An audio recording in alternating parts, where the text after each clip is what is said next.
William Crawley. Remember, if you need a warm-up for your funeral, William is your man. I feel a bit of a charlatan here, ladies and gentlemen, a comedian in here. I've actually done a gig in Stormont before, and I thought, this is fantastic. I'm a comedian, the first ever comedian to play Stormont, and I thought, oh no, hang on a minute, there's 108 of them. But I'm not going to slag off our politicians because we don't have enough time. And we're here to talk about, just very quickly, the only reason I'm really here is because I was told I would get to warm up Gary Lightbody. And my very good showbiz friend. So I'm going to pretend that because now there's a fella speaking after me, great, he's fantastic, he's a brilliant speaker, so late for him. But seriously, pretend, ladies and gentlemen, that I'm about to introduce Guy Lightbody, because I'm going to edit this and give it to my son and say, ladies and gentlemen, my very good showbiz friend, give it up for Mr. Guy Lightbody!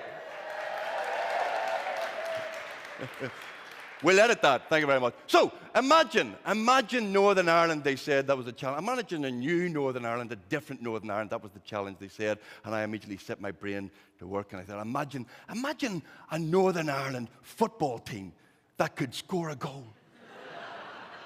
Imagine a Northern Ireland football team that could beat another country. Any country. The Faroe Islands would do. To be honest, the way we're playing, we'd be lucky to beat the Galapagos Islands. And they're uninhabited. Or what about this? Imagine a Northern Ireland football team that everybody in Northern Ireland supported. Now, you've gone too far there, Tim, already.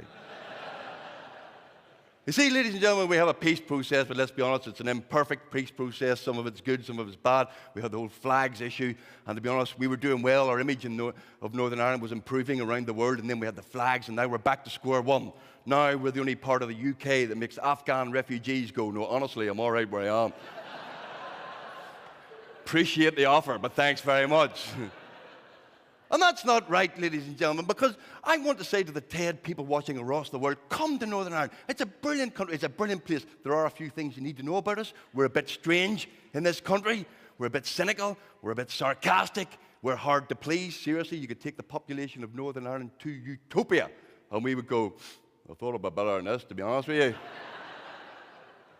But we have a good sense of humor, and that's something to be celebrated. My late father always said, God bless him, that we sometimes over-exaggerated. My late father said the problem with Northern Ireland was that people in this country take themselves far too seriously, and we need to have a sense of our own ridiculousness. And he's absolutely right. We take ourselves far too seriously.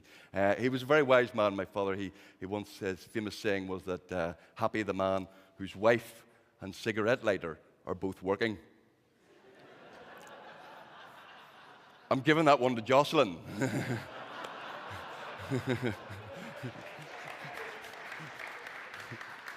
So I'm going to tell you a joke. Now, don't panic. It's not my joke, so it could be funny. It was actually told to me by a Church of Ireland minister, so it is terrible. But it kind of typifies for me Northern Ireland. Quick story. A Northern Ireland man is shipwrecked, and he's marooned on a desert island. And he has to live on a desert island for 25 years. Things are bad. First couple of weeks, he realizes the DLA checks aren't going to arrive. So what does he do? He builds himself a hut, and the hut isn't good enough. So then he builds himself a house, not just a house, a brilliant house, a 3-bedroom semi with an extension. Then he decides he wants a double garage. No car, he builds himself a double garage. He gets hungry, he decides to build himself a factory to make potato, cheese, and onion crisps. Then he builds himself a church. Then he builds another church. And eventually, after 25 years, a passing ship doesn't spot him, but the waft of potato, cheese, and onion catches their noses. And they come and they rescue this man from his island and say, congratulations, you rescued it. And they were amazed at the beautiful buildings that he'd made. He'd made a house, and he'd made a factory, and he'd made 2 churches. And they said, why did you build 2 churches? And he said, well, that's my church there. That's where I worship there. They said, what about the other one? They said, oh, that one. That's the church I don't go to. And that's how we define ourselves in this society, ladies and gentlemen. We still define ourselves by what we're not, by our separatism. Imagine this. Imagine if Martin McGuinness and Peter Robinson had gone to the same school. Do you think Northern Ireland would be the same? Okay, there's only 2 years in difference between. Obviously, one of them would either have to go to Derry or leave Derry, which would be a bind for one of them, I'm sure.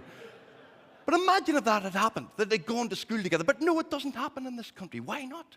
Because we take our 4-year-olds and we say, are you enjoying playgroup with Billy there? We'll say goodbye to him because you're not going to see him for another 14 years.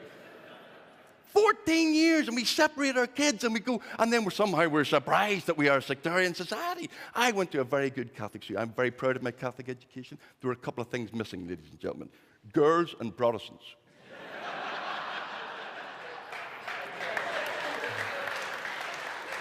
Both of whom are very important. Girls especially so, Protestants, to be honest, I can take or leave. But we need to do that. We need to integrate our schools. We teach our teachers separately. Oh, if somebody wants to be a teacher in this country, say, I want to study French. You go, fine. You want to study Protestant French or Catholic French? Is there Catholic Mass and Protestant English? Is there Catholic history and Protestant? Okay, that's a bad example.